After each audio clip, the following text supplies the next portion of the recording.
आज हमारी कोशिका की क्लास नंबर 8 है। और इसमें जो कोशिका के बचे हुए कोशिकांग उनके बारे में हम समझेंगे। जो पिछली क्लास थी, हर बार की तरह हम जिस प्रकार से जब क्लास स्टार्ट होती है तो स्टार्टिंग में हम थोड़ा शॉर्ट रिवीजन कर लेते हैं पिछली क्लास का।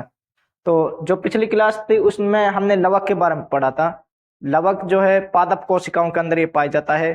और लवक तीन चार तरह के पादप कोशिकाओं के अंदर, पत्तियों में और जो फलों में जो लवक पाए, फल वाली कोशिकाओं में जो लवक पाया जाता है वह रंगीन लवक होता है। और उस लवक के अंदर वर्णक पदार्थ भरे होते हैं, जैसे जैंथोफिल वर्णक पदार्थ, लाइकोपिन है और कैरोटीनॉइड है और विटामिन वर्णक जैसे भरे होते हैं। ये इन फल और फूलों के लिए इनको रंग प्रोवाइड करते हैं। तथा उसके बाद लवक इसके अंदर जड़ में और तने में भी लवक जो रंगहीन लवक कहलाता है। उसके अंदर भोजन जो एक पादप के अंदर प्रकाश संश्लेषण विधि से पत्तों के अंदर जो भोजन तैयार होता है, बनता है, जो एक्स्ट्रा भोजन है वे इन लवक के अंदर, रंगहीन जो लवक है जिनको इंग्लिश में हम ल्यूकोप्लास्ट कहते हैं, उनके अंदर वह स्टोर हो जाता है। तथा बाद में जब पादप के लिए हम खनिज पदार्थ नहीं देते हैं तथा उसके अंदर प्रकाश संश्लेषण विधि ना हुए, तो उसके बाद क्या है कि जो ये रंगहीन लवक है यहाँ से वह उस भोजन की पूर्ति करता रहता है। इसके बाद हमने जीव द्रव्य के बारे में भी पढ़ा था कि जीव द्रव्य, कोशिका द्रव्य और जो केंद्रक, इन दोनों द्रव्यों से मिलकर जीव द्रव्य बना होता है। ये थोड़ा गाढ़ा और अम्लीय होता है। इसके अंदर प्रोटीन, लिपिड्स, स्टेरॉइड अणु, अकार्बनिक पदार्थ, लवण, खनिज पदार्थ, ये सारे इसके अंदर जीव द्रव्य के अंदर भरे होते हैं।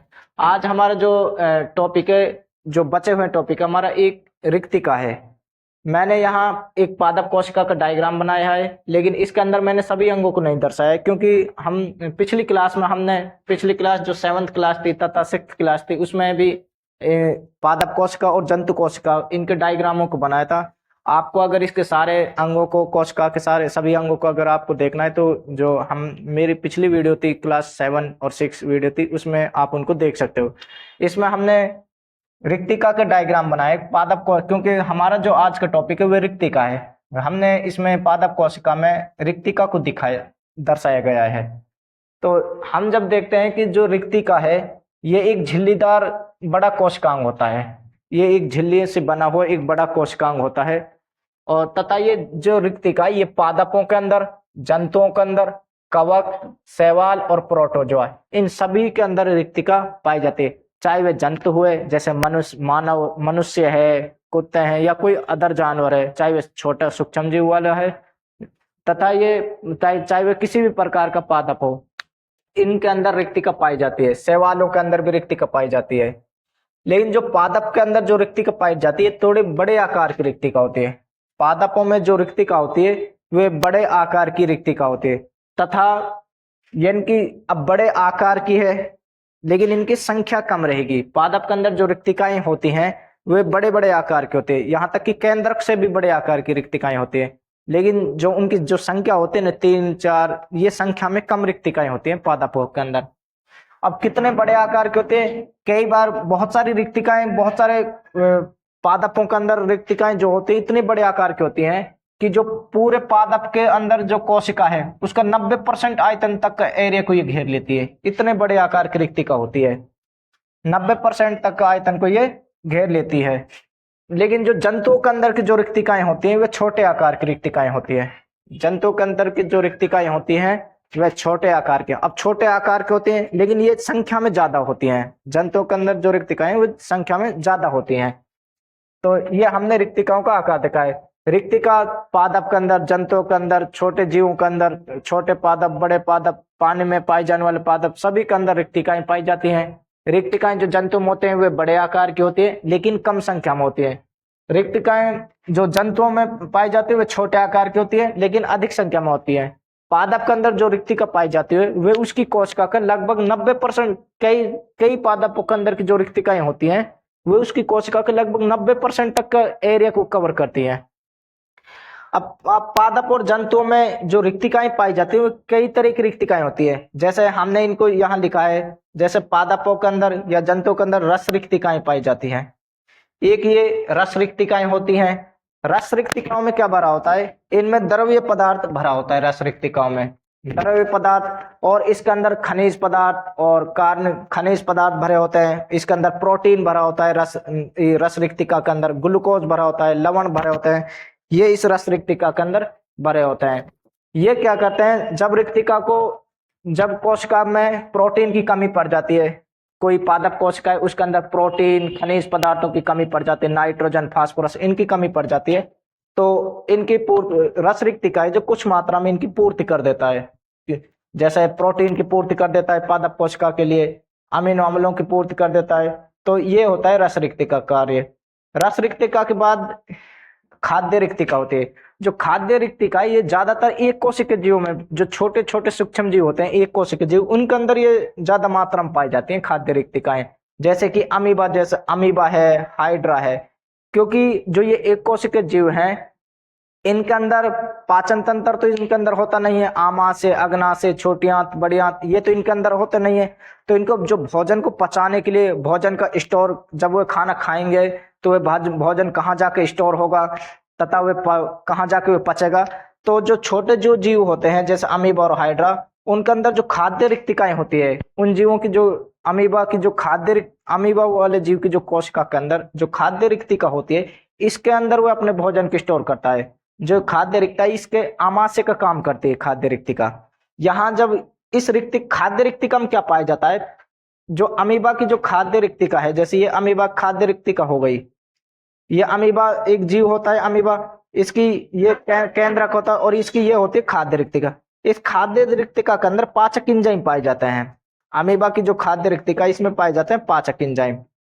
जब अमीबा इस पादाब वाली जो संरचना है इसकी, जिसको हम इंग्लिश में स्यूडोपोडिया कहते हैं, पादाब वाली जो संरचना है अमीबा की, इससे ये अपना भोजन प्राप्त करता है, यहाँ से ये अपना भोजन को लेता है तथा इस भोजन को लेकर क्या है, ये खाद्य रिक्तिका में उसको स्टोर कर देता है। और ये इस खाद्य रिक्तिका में पाए जाते हैं पाचक एंजाइम। ये पाचक एंजाइम उस खाद्य पदार्थों को पचा जाते हैं और इसको इस प्रकार से अमीबा को ऊर्जा प्राप्त होती है। तो खाद्य रिक्तिका का काम क्या है कि ज्यादातर ये एक कोशिकीय जीवन पाई जाती है और इसका कार्य, इस खाद्य रिक्तिका में जो एक कोशिकीय जीव है अपने भोजन को स्टोर, जिस भोजन को वे बाहर से ग्रहण करते हैं उसको इसमें स्टोर कर लेते हैं और उसको पाचन करते हैं तथा ऊर्जा प्राप्त करते हैं। ये हो गई खाद्य रिक्तिका। खाद्य रिक्तिका एक पाई जाती है, इनमें जो कोशिकाएं होती है इनमें संकुचित रिक्तिकाएं पाई जाती हैं। पादप कोशिका, जंतु कोशिका, चाहे वह एक कोशिका जीव, इनमें संकुचित रिक्तिकाएं पाई जाती हैं। संकुचित रिक्तिकाओं का काम क्या है, इनके अंदर कई बार क्या होता है, कोशिका के अंदर पानी की मात्रा अधिक बढ़ जाती है, पानी की मात्रा ज्यादा बढ़ जाती है। अब पानी अगर ज्यादा बढ़ गए तो कोशिका के अंदर, कोशिका की जो झिल्ली है उस पर ज्यादा दाब पड़ेगा, कोशिका के फटने के चांस ज्यादा रहेंगे। इसलिए खाद्य रिक्तिका क्या करती है कि जो अधिक मात्रा में जो पानी बढ़ा है कोशिका के अंदर, उसको अपने अंदर स्टोर कर लेता है तथा उसको कोशिका से बाहर फेंकने का कार्य करता है, बाहर निकालने का कार्य करती है खाद्य संकुचित रिक्तिका। दूसरा कार्य क्या है संकुचित रिक्तिका, कोशिका के अंदर जो अपशिष्ट पदार्थ होते हैं, एक कोशिका जीव या छोटे पादप वाली कोशिका और एक कोशिका वाली जीव जो कोशिका होती है, उनके अंदर जो कोशिका के अंदर जो अपशिष्ट पदार्थ होते हैं, उन पादप वाली कोशिकाओं में तथा एक कोशिका जीव वाली जो कोशिकाएं होती है उनके अंदर जो अपशिष्ट पदार्थ है कोशिका में, उनको बाहर निकालने का काम भी संकुचित रिक्तिका करती है। तो इस प्रकार से हम कह सकते हैं कि जो रिक्तिका है अपशिष्ट पदार्थों को बाहर निकाल रही है। जिस प्रकार से इस जंतु कोशिका के अंदर लाइसोसोम का कार्य था अपशिष्ट पदार्थों को बाहर निकालना, कोशिका से अपशिष्ट जो पदार्थ है उनको पचा जाना, एंजाइम की मदद से उसको पचाना और उसको कोशिका से खत्म करना या बाहर निकालना। इसी प्रकार से जो पादप और एक कोशिका जीव है उनके अंदर जो अपशिष्ट पदार्थों को बाहर निकालने का कार्य किसका होता है, अपशिष्ट पदार्थों को पचाने का कार्य या मैं कहूं उनको बाहर निकालने का कार्य, ये होता है संकुचित रिक्तिका कार्य। तो पादप और एक कोशिका जीव में जो लाइसोसोम का कार्य जो करते हुए कौन सी करती है, रिक्तिका करती है, क्योंकि इनमें लाइसोम तो पाया नहीं जाता पादप कोशिकाओं में, तो इनमें लाइसोम की जगह क्या पाया जाता है, रिक्तिका। और रिक्तिकाओं में भी कौन सी रिक्तिका होती है जो अपशिष्ट पदार्थों को पचाती है, ये होती है संकुचित रिक्तिका। इसको हमें याद रखना है संकुचित रिक्तिका को। इसके बाद एक होती है इनके अंदर गैस रिक्तिकाएं और पाई जाती हैं। इस गैस रिक्तिका में गैस भरी होती हैं और ये गैस क्या करते हैं कि जो हानिकारक अणु होते हैं कोशिका के अंदर, कोशिका में हानिकारक पदार्थ को खत्म करने का कार्य होता है, खत्म करना या उनको नष्ट करने का कार्य होता है गैस रिक्तिकाओं का। तो इस प्रकार से हमने रिक्तिकाओं के बारे में पढ़ा है कि जो रिक्तिकाएं हैं वे रस रिक्तिका, रस रिक्तिका के अंदर प्रोटीन, खनिज लवण, वसा, कार्बोहाइड्रेट, अमीनो अम्ल ये इसके अंदर स्टोर होते हैं। कोशिका की जब इन कोशिका के अंदर प्रोटीन, अमीनो अम्ल, खनिज पदार्थ कमी पड़ जाती है पादप वाली कोशिकाओं में, तो रस रिक्तिका उनकी थोड़ी सी पूर्ति करती है। उसके बाद हमने खाद्य रिक्तिका, खाद्य रिक्तिका ये पादप को जो छोटे जीव होते हैं, अमीबा, हाइड्रा, ये छोटे जीव होते हैं, ये अपना भोजन भोजन ग्रहण करते हैं और उस भोजन को खाद्य रिक्तिकाओं में भर देते हैं। खाद्य रिक्तिकाओं में एंजाइम पाए जाते हैं, एंजाइम उस भोजन को पचा देते हैं तथा इस प्रकार से छोटे जीव, अमीबा जैसे जीवों के लिए ऊर्जा प्राप्त होती है। फिर एक था संकुचित रिक्तिका। संकुचित रिक्तिका का कार्य होता है जल का संतुलन बनाए रखना। पादप कोशिका और जंतु कोशिकाओं में जो जल का संतुलन बनाए रखते हैं वह संकुचित रिक्तिका होती है। तो एक होती है गैस रिक्तिका। गैस रिक्तिका के अंदर गैस भरी होती है और ये गैसें जो होती है ये हानिकारक जो पदार्थ होते हैं कोशिका के अंदर उनको ये नष्ट करने का कार्य करते हैं। इनको आपको लिखना है तथा इसके बाद हम रिक्तिका के कुछ इंपॉर्टेंट जो यहाँ से आने वाले जो क्वेश्चन है एग्जाम में जो आते हैं क्वेश्चन, उनको हम नोट के रूप में लिखेंगे।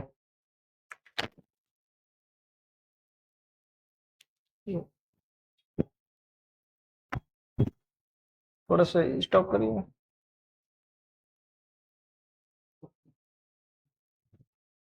रिक्तिका के जो इम्पोर्टेंट क्वेश्चन है जो एग्जामों में ज्यादातर ज्यादातर पूछे जाते हैं उनको हमने नोट के रूप में लिखा है। पहला जो इसका नोट है वह रिक्तिका पादप और जंतु कोशिकाओं में जल का संतुलन बनाए रखती है। तो क्या होता है कि जब पादप कोशिकाएं हैं और जंतु कोशिकाएं, उन उन कोशिकाओं में जब पानी की मात्रा या द्रव्य पदार्थ जल की मात्रा ज्यादा बढ़ जाती है तो वह रिक्तिकाओं के अंदर स्टोर हो जाता है।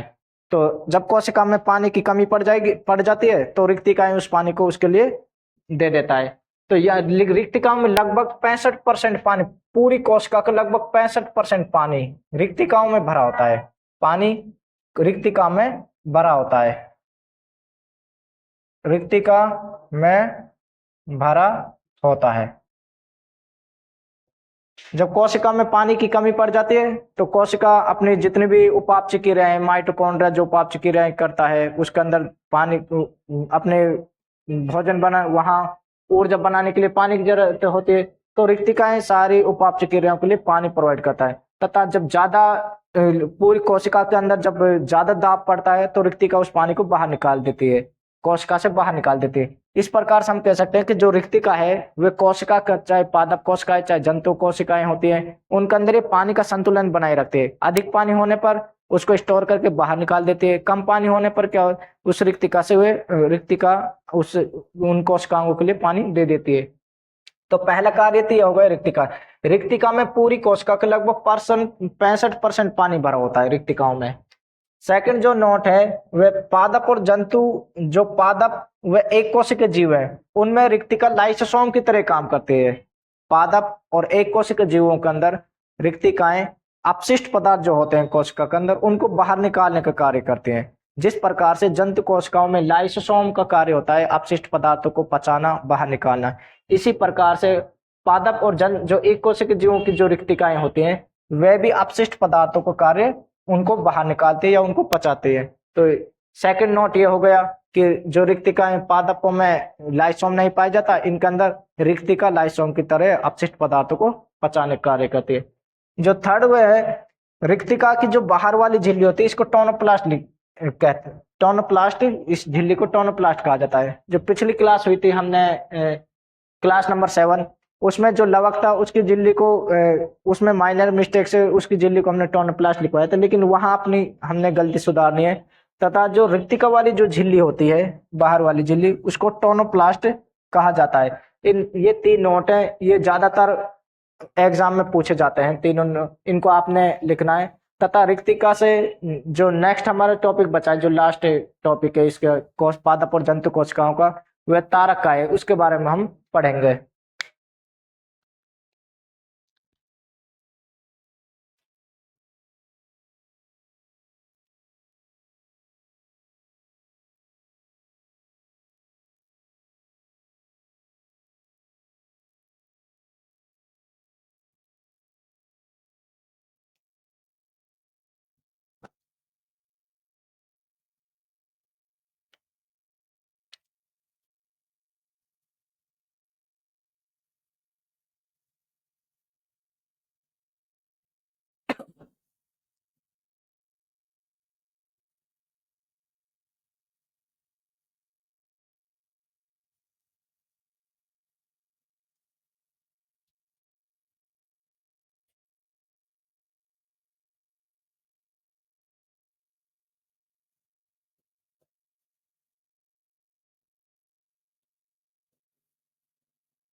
जो हमारे कोशिका का जो लास्ट टॉपिक है वह तारकाय।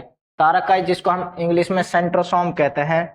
तारकाय सबसे पहले इसकी खोज देख लेते हैं कि तारकाय की खोज किसने की थी। तारकाय की खोज टी बॉबरी नाम के साइंटिस्ट ने की थी 1888 1888 में इसकी खोज हुई थी। या मैं कहूँ इसको पहली बार देखा गया था तारकाय को कोशिकाओं के अंदर। अब जब तारकाय को इसको देखा था तो ये एक बेलनाकार आकृतिक संरचनाएं होती है। तारकाय जो है एक बेलन जैसी आकृति की संरचनाएं होती हैं और ये छोटा कोशिकांग है। कोशिका के अंदर ये बेलन जैसी आकृति के छोटे छोटे कोशिकांग होते हैं तारकाय। जब इनको जूम करके देखा जाता है तो ये कुछ इस प्रकार की संरचना दिखाई देती है तारकाय। और इसमें यहाँ इसका सेंटर इसका केंद्रक होता है, तारक केंद्र कहते हैं इसको। ये तारक के अंदर से क्या होता है, इससे किरणें निकलती हैं, एस्टल किरणें कहते हैं जिनको। इस तारक के अंदर से एस्टल किरणें यहाँ से निकलती रहती हैं। ये एस्टल किरणों की वजह से ही कोशिका के अंदर जो तारकाय है वह थोड़ा सा चमकता हुआ नजर आता है। जैसे ये एक जंतु कोशिका हो गई, एक जंतु कोशिका, इसके अंदर ये केंद्रक, ये इसके अंतःपर्दव जालिका, ये गोल्जिकाए। तो इसी प्रकार से इसमें एक तारकाय होता है, जैसे ये इसका तारकाय हो गया। तारकाय से इससे एस्टल किरणें निकलती है। इस एस्टल किरणें की वजह से क्या होता है, तारकाय जो है कोशिका के अंदर एक चमकदार सा हुआ चमकदार क्षेत्र दिखाई देता है। थोड़ा सा ये पूरी कोशिका के अंदर एक चमकदार क्षेत्र सा दिखाई देता है। अब जो तारकाय के तारक के अंदर से, ये इसका तारक के अंदर होता है, तारक के अंदर जो ये एस्टल किरणें निकलती हैं इसके अंदर से, ये एस्टल किरणें क्या होती हैं, जो केंद्रक के अंदर जो गुणसूत्र होती हैं उन गुणसूत्रों को अपनी ओर खींचती हैं, अपनी ओर आकर्षित करते हैं। ये किरणें केंद्रक के अंदर उपस्थित गुणसूत्र को ये अपनी ओर आकर्षित करते हैं, जिसकी वजह से क्या होता है कि जो गुणसूत्र है दो भागों में टूट जाता है। इन किरणों की वजह ये किरणें गुणसूत्र को अपनी ओर खींचती है, जिससे गुणसूत्र दो भागों में विभाजित हो जाता है। तो पहला जो काम है तारकाय का, वे क्या है, गुणसूत्र को दो भागों में तोड़ता है तारकाय। क्योंकि गुणसूत्र को तोड़ने की क्यों जरूरत होती है, क्योंकि जब कोशिका विभाजन होता है, एक कोशिका से दो नई कोशिकाएं बनती हैं, तो नई जो कोशिका बनेगी उसके अंदर गुणसूत्र जाने जरूरी है, क्योंकि गुणसूत्र के अंदर डीएनए होता है और डीएनए के अंदर ये सारी सूचनाएं भरी होती हैं, चाहे अब आनुवांशिक सूचनाएं हो, चाहे कोशिका के निर्माण की जानकारी, उसके संरचना की जो जानकारी, वो सारी गुणसूत्र के अंदर डीएनए में पाई जाती है। तो इसलिए नई कोशिका में गुणसूत्र का जाना जरूरी है। तो तारकाय क्या करता है, जो पुरानी कोशिका का जो तारकाय है, ये एस्टल किरणों को निकालकर उसके गुणसूत्रों को दो भागों में तोड़ता है, तथा इस प्रकार से वो गुणसूत्र एक जो नया जो गुणसूत्र नई कोशिका में जाकर एक नई कोशिका का निर्माण करता है, तथा ये कोशिका में यह चमकदार क्षेत्र सा दिखाई देता है एस्टल किरणों के कारण। तारकाय जब एस्टल किरणें से निकलती है तो कोशिका में ये तो एक चमकदार दिखाई देता है, तो ये क्षेत्र।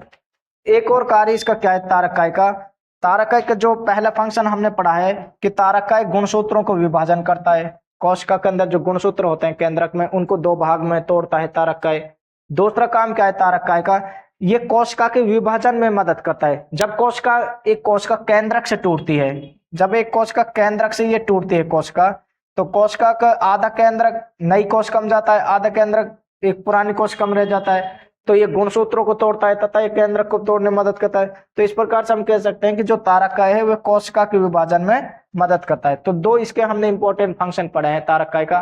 पहला गुणसूत्र को दो भागों में तोड़ना, दूसरा इसका फंक्शन है कोशिका के विभाजन में हेल्प करना, मदद करना। और हमने इसकी खोज को बारे में पढ़ा है कि जो तारकाय की खोज टी बोबरी नाम के साइंटिस्ट ने 1888 में की थी। ये एक बेलन जैसे आकृति की एक छोटा कोशिकांग होता है। फिर हमने इसके बारे में पढ़ा था कि जो तारकाय से एस्टल किरणें निकलती है, इसको आपने याद रखना है कि तारकाय से कौन सी किरणें निकलती है, इससे एस्टल किरणें निकलती है। तो ये हमने कोशिका का जो लास्ट टॉपिक था वह हमने पढ़ लिया है। आज हमारे कोशिका के कंप्लीट टॉपिक हो गए। इसके बाद हम जंतु कोशिका, पादप कोशिका के दो अंतर को बारे में पढ़ेंगे कि पादप और जंतु कोशिका में क्या क्या अंतर है, और तथा हम यूकेरियोटिक कोशिका और प्रोकैरियोटिक कोशिकाओं के बारे में पढ़ेंगे। हम पादप कोशिका और जंतु कोशिकाओं के अंतर पढ़ेंगे। अभी तक हमने जितने भी कोशिकांग पढ़े हैं कोशिकाओं के, वह हमने जंतु कोशिका के पढ़े हैं, पादप कोशिका के भी। जैसा कि मैंने पिछली क्लास में बताया था कि ज्यादातर जो कोशिकांग होते हैं पादप और जंतु कोशिका में सेम होते हैं तथा उनका फंक्शन भी सेम होता है। लेकिन कुछ कोशिकांग ऐसे होते हैं जो पादप कोशिका के अंदर तो अलग होते हैं, जंतु कोशिकाओं में वे अलग होते हैं। वह जंतु में पाए जाएंगे तो पादप में नहीं मिलेंगे, तथा पादप कोशिका में कुछ कोशिकांग मिलेंगे, वे जंतु वाली कोशिका में वे कोशिकांग नहीं मिलेंगे। लेकिन हमने सबके बारे में डिस्कस किया था, पादप और जंतु दोनों कोशिकाओं के बारे में। आज हम इस क्लास में इसमें हम पादप कोशिका और जंतु कोशिकाओं का अंतर को और देखेंगे। जो पादप कोशिका है उसका डायग्राम पिछली क्लास में तथा हमने उसका डायग्राम बनाया था, पादप कोशिका और जंतु कोशिका दोनों को डायग्राम को बनाया था पिछली क्लास में। अगर आपको डायग्राम को देखना है तो हमारी जो पिछली क्लासेस है उसमें पादप कोशिका और जंतु कोशिका डायग्राम को देख सकते हैं तथा उनके कोशिकांगों को देख सकते हैं। तो जो पादप कोशिका होती है, सबसे पहले पादप कोशिका के अंदर पादप कोशिका में कोशिका भित्ति पाई जाती है। हम एक सिक्वेंसली चलेंगे, सारे अंगों को सिक्वेंसली देखेंगे। सबसे पहले जब हम कोशिका को देखते हैं तो सबसे उसका बाहरी आवरण दिखाई देता है। जब हम पादप कोशिका को देखते हैं तो उसका जो सबसे बाहरी आवरण होता है वो कोशिका भित्ति होती है। और इस कोशिका भित्ति का हमने फंक्शन को समझाया था, ये किससे बनी होती है हमने पढ़ लिया था पिछली क्लासों में। लेकिन जो जंतु कोशिका होती है उसमें कोशिका भित्ति नहीं पाई जाती है। पहला अंतर दोनों में, पादप और जंतु कोशिका में क्या हो गया, कोशिका भित्ति का। पादप कोशिकाओं में कोशिका भित्ति पाई जाती है, जंतु कोशिकाओं में कोशिका भित्ति नहीं पाई जाती है। सेकंड अंतर हम देखते हैं कि इसका जो बाहरी आवरण होता है, पादप वाली जब कोशिका को बाहरी आवरण को हम देखते हैं तो सबसे बाहरी आवरण क्या होता है इसकी, कोशिका भित्ति। और इसका जो बाहरी आवरण होता है, जब जंतु कोशिका को देखते हैं तो उसका जो सबसे बाहरी आवरण होता है वह होता है उसकी कोशिका झिल्ली होती है, क्योंकि उसमें कोशिका भित्ति तो होती नहीं है, तो उसका सबसे बाहरी आवरण क्या होता है, कोशिका झिल्ली। इसके बाद जो पादप कोशिका होती है उसका केंद्रक जो होता है, पादप कोशिका के अंदर केंद्रक, केंद्रक के अंदर गुणसूत्र भरे होते हैं, केंद्रक उसके बीचों बीच में नहीं होता है पादप कोशिका के, वे थोड़े से कोशिका में पादप उसके वे बीचों बीच से ना होकर थोड़ा सा साइड में होता है केंद्रक। तो लेकिन जो जंतु कोशिका होती है इसमें जो केंद्रक है वह बीचों बीच में स्थित होता है। जंतु कोशिका में जो केंद्रक है वह बीचों बीच में स्थित होता है। नेक्स्ट जो अंतर है इन दोनों में कि पादप कोशिका में जो कार्बोहाइड्रेट होता है, जो कार्बोहाइड्रेट पादप कोशिकाओं में बनता है, कार्बोहाइड्रेट ये स्टार्च के रूप में स्टोर होता है, स्टार्च के रूप में ये संचित होता है या स्टोर होता है। लेकिन जंतु कोशिकाओं में जो कार्बोहाइड्रेट है ये ग्लाइकोजन के रूप में स्टोर होता है, ग्लाइकोजन के रूप में ये स्टोर होता है। पादप के अंदर जो कार्बोहाइड्रेट है ये स्टार्च के रूप में स्टोर होता है। जो नेक्स्ट अंतर है इनमें कि पादप कोशिका है जो वे रिक्तिका के अंतर होता है। रिक्तिका जो हमने अभी पढ़ा था इसी क्लास में, क्लास नंबर 8 में, रिक्तिका जो पादप कोशिका और जंतु कोशिका में पाई जाती है, ये पादप कोशिका, जंतु कोशिका, कवक, शैवाल सभी में रिक्तिका पाई जाती है। इसका कार्य है जो पादपों के अंदर, एक कोशिका जीवों के अंदर जल का संतुलन को बनाए रखना, अपशिष्ट पदार्थों को बाहर निकालना। तो जो पादप कोशिका के अंदर की जो रिक्तिका होती है ये बड़े आकार की होती है। ये कैसी, ये बड़े आकार की रिक्तिका होती है लेकिन कम संख्या में होती हैं। ये पादप कोशिका में जो रिक्तिकाएं होती है बड़े बड़े आकार की होती है लेकिन संख्या में कम होती है। वही जंतु कोशिका में जो रिक्तिकाएं होती है ये छोटे आकार की होती है और ये अधिक संख्या में होती हैं। जंतु कोशिका की जो रिक्तिकाएं ये छोटे आकार की होती है। इसके बाद हमने लाइसोम को देखा था कि हमने पढ़ा था कि जो जंतु कोशिकाएं होती है उनके अंदर लाइसोम होते हैं। लाइसोम के अंदर जलअपघट्य एंजाइम भरा होता है और वो जलअपघट्य एंजाइम अपशिष्ट पदार्थों को पचाता है, जीवाणुओं को, विषाणु से कोशिका की रक्षा करता है। तो ये जंतु कोशिका में लाइसोम पाया जाता है, लेकिन पादप कोशिका में लाइसोसोम नहीं पाया जाता है। पादप कोशिका के अंदर लाइसोसोम नहीं पाया जाता है। अब पादप कोशिकाओं में अपशिष्ट जो पदार्थ है उनको कोशिका से बाहर निकालने का कार्य होता है रिक्तिका का। तो पादप कोशिकाओं में लाइसोम की जगह रिक्तिका अपशिष्ट पदार्थों को बाहर निकालने का कार्य करती है। इसके बाद जो नेक्स्ट अंतर है इन दोनों में, पादप जो कोशिका इसमें लवक पाया जाता है। लवक, लवक कई तरह के होते हैं, जैसे रंगीन लवक, रंगहीन लवक, हरित लवक। ये पादप कोशिका के अंदर हरित लवक पाया जाता है। पादप कोशिका में लवक पाए जाते हैं, हरित लवक, चाहे वे रंगीन, रंगहीन, रंगीन और हरित लवक, ये पादप कोशिका में पाए जाते हैं। लेकिन जंतु कोशिका में भी कोई किसी भी प्रकार का कोई लवक नहीं पाया जाता है जंतु कोशिका में। इसको आपने याद करना है। जो नेक्स्ट अंतर इन दोनों में वह तारकाय का। पादप कोशिका में तारकाय नहीं पाया जाता है और वहीं जंतु जो कोशिकाएं होती है उनके अंदर ये तारकाय पाया जाता है। और तारकाय क्या करता है, इससे एस्टर, ये एक बेलन जैसी आकृति की संरचना होती है, छोटा कोशिकांग होता है, इससे एस्टल किरणें निकलती हैं। ये एस्टल किरणें क्या करती हैं, उसके जो कोशिका केंद्र के अंदर जो गुणसूत्र उनको विभाजन करती हैं और कोशिका के विभाजन में ये तारकाय इंपॉर्टेंट रोल निभाता है कोशिका के विभाजन में। तो जंतु कोशिका में तारकाय पाया जाता है लेकिन पादप कोशिका में तारकाय नहीं पाया जाता है। जो नेक्स्ट अंतर है इन दोनों में वह माइटोकॉन्ड्रिया। जो पादप कोशिकाएं होती हैं उनमें ज्यादा माइटोकॉन्ड्रिया पाए जाते हैं, लेकिन जंतु कोशिका में माइटोकॉन्ड्रिया की जो संख्या है वह कम होती है। माइटोकॉन्ड्रिया के फंक्शन को हमने पिछली वीडियो में पढ़ा था। तो आपको अगर कोशिका के सभी कोशिकांगों का संरचनाओं को जानना है, वो कोशिका, इन सभी कोशिकांगों की खोज किस साइंटिस्ट ने की थी, कब की थी, तथा ये कैसे दिखते हैं कोशिका के अंदर और इनका क्या क्या कार्य होता है कोशिका के अंदर, तो अगर इनको आपने जानना है तो हमारी जो पिछली क्लासेस हमने पढ़ी हैं कोशिका के बारे में वहां आप इनको देख सकते हैं। इसके बाद हमने दो नोट्स लिखे हैं पहला है आरबीसी की जो कोशिका होती है, हमारे रक्त में 3 तरह की कोशिकाएं होती हैं, आरबीसी, डब्ल्यूबीसी, प्लेटलेट्स। जो आरबीसी की जो वाली कोशिका होती है उसके अंदर माइटोकॉन्ड्रिया नहीं पाया जाता है, उसके अंदर माइटोकॉन्ड्रिया नहीं पाया जाता है। सेकंड जो नोट लिखा है हमने, पादप के जो पादप वाले में, पादप कोशिका के अंदर जो हरित लवक होता है, उस हरित लवक के अंदर क्लोरोफिल पदार्थ पाया जाता है। इस क्लोरोफिल पदार्थ में मैग्नीशियम की मात्रा ज्यादा होती है, मैग्नीशियम तत्व इसमें पाया जाता है क्लोरोफिल पदार्थ में। तो एक नोट ये हो गया। यहाँ से क्वेश्चन पूछ सकता है कि कौन सी कोशिका है जिसके अंदर माइटोकॉन्ड्रिया नहीं पाया जाता है, आरबीसी वाली कोशिका। और जो क्लोरोफिल वर्णक है इसके अंदर कौन सा तत्व पाया जाता है, इसके अंदर मैग्नीशियम तत्व पाया जाता है। और भी क्वेश्चन पूछ सकता है कि जैसे लवक किस पादप कोशिका में पाया जाता है या नहीं पाया जाता है, जंतु कोशिका में पाया जाता है। आपको क्रॉस वाले क्वेश्चन आते हैं, रेलवे में ज्यादातर क्रॉस वाले क्वेश्चन आते हैं, मिलान वाले क्वेश्चन। वहां पर आपके लिए जैसे ऑप्शन में दे देगा कि जैसे उसने ऑप्शन में दे दिया लवक, और लवक के सामने जंतु कोशिका, पादप कोशिका, जीवाणु कोशिका ऐसे लिख देगा आपको कई फिर हमें क्रॉस मिलाना है, लवक किससे मिलेगा, पादप कोशिका से। इसी प्रकार से हमने ऑप्शन में दे देगा वो लाइसोम, तारकाई, और ये ऑप्शन में मिलेगा हमारे जंतु कोशिका से, इसका मिलान मिलेगा। तो इनको, ये पादप कोशिका जंतु कोशिका के अंतरों को हमने समझाए, इसको आपने नोट करना है।